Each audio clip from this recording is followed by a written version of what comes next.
گروپی هەڵوێست بۆ داکۆکی لە گواستنەوەی ڕاژەی مامۆستایانی خوێندنی کوردی لە کەرکووک بۆ سەر ناوەند لە هەوڵەکانی بۆ چارەسەری گرفتی موچەی مامۆستا و فەرمانبەرانی خوێندنی کوردی لە کەرکووک بەردەوامە.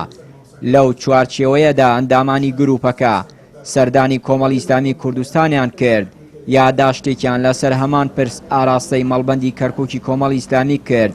تیایدا داوا دەکەن کۆمەڵ وەکو هەمیشە پاڵپشت و هاوکاریان بێت تا بتوانن مامۆستا و فەرمانبەرانی خوێندنی کوردی کەرکووک کە میلاکیان لەسەر حکوومەتی هەرێمە لە تەنگشەی نەبوونی موچە ڕزگار بکەن.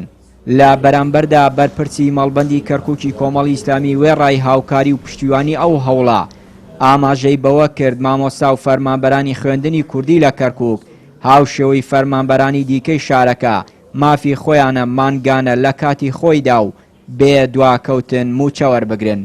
ئێمە ئەم پرۆسێ بەڕاستی پێشتر ئاماژەمان پێکردووە بە ستەمێکی ئەبینین کە لە مامۆستایان ئەکرێ بە تایبەتی لە مامۆستایانی کەرکووک کە بە حەقی خۆیان ئەزانین کە لە زۆر شوێنە لە زۆر جێگایە و تومانەکە ناکرێ مامۆستایەک لەگەڵ هاوپیشەکەی خۆیدا یەک ئیش بکەن، بەڵام ئەم لە 25 مانگ موچەی کامل وەرگێ ئەمەیتریان لە بە 6 مانگ جارێ موچێ وەرگێ. ئێمە پێشتریش بەیان ناممان دەرکردو هەڵوێستمان هەبووکەوە کۆمەڵی ئیسلامی پشتگیری ئەوەکەین کە ئەم مافە بگەڕێتەوە بۆ مامۆستایان خۆی کە ناو شاری کەرکووکان بە هەموو پێوەرەکان پێویستە بەغا موچە بدرێ، بە هەموو پێوەرەکان پێویستە جیاوازی نەکرێ لە بین هیچ مامۆستایەکە کە پیشەی وانەوتنەوەیە. بڵێ بە سوپاسەوە ئەمڕۆ لەگەڵ برادەرانی گۆڕان و برادەرانی کۆمەڵی ئیسلامی کۆبووینەوە وەکو گروپی هەڵوێست و خۆشبەختانە ئەوانیش لە نزیکەوە لە بەرەوەی خۆشیان دانیشتووی شاری کەرکووکن دوور نین لە معاناتەکانمان. بە سوپاسەوە پاڵپشتیمانەکەن و ئیشەڵا ئەو یاداشی کە بەرزشمان کردووە خۆی گرتووە لە دوو فەقەرە.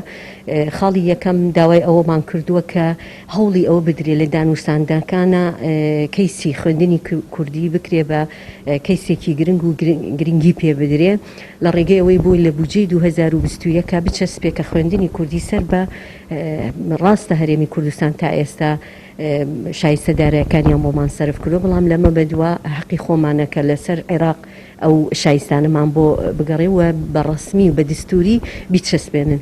هەر لە درێژەی ئەو هەوڵەدا گروپی هەڵوێست سەردانی مەکۆی بزوتنەوەی گۆڕانی لە کەرکووک کرد.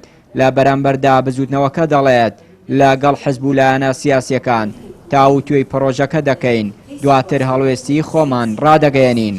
خەڵکی کەرکووک بەتایبەت پێکاتی کورد لەم شارەیە زۆر مەغدورە و مامۆستانیش یەکێکن لەوانە کە بەتایبەت دیراسی کوردی زۆر خەبات و ماندووبوون و شەونخونیان کرد بۆ ئەوی کە مناڵانی کورد لەم شارە لە خوێندن بێبەش نەبێ و هەنێ داواکاریان هەیە. داواکاریەکان بە پرۆژێک تەقدیمی ئێمە کردووە بە تاکید دیراسێکی وردی ئەکەین و لەگەڵ لایەنە سیاسی کوردیەکانی تر مناقشەی ئەکەین لە نەتیجەی ئاخر ڕەنگە شتێکی لێ هەڵگەنجین و لە ڕێگای هەم نوێنەرەکانمانەوە لە عێراق و لە ڕێگای نوێنەرەکانمانەوە لە پەرلەمانی کوردستان و حکوومەتی هەرێمی کوردستان ئەوەی بۆمان بکرێ داکۆچی لێکەین. مامۆستا و فەرمانبەرانی خوێندنی کوردی لە کەرکووک بێبەش نەبوون لەو شکسابووری حکوومەتی هەرێم بەسەر موچە خۆرانی داهێناوە. هەر بۆیە وەکو خۆیان دەڵێن سەرباری ئەوەی کوردن و پەرە بە خوێندنی کوردی لە کەرکووک دەدەن، بەڵام داوا دەکەن موچە و ڕاژەکانیان بخرێتە سەر بەغداد تاکو لە دەست حکوومەتی هەرێم و ئابووریە داتەپیوەکەی ڕزگاریان بێت. چیانوری کەناڵی ئاسمانی پەیام، کەرکووک.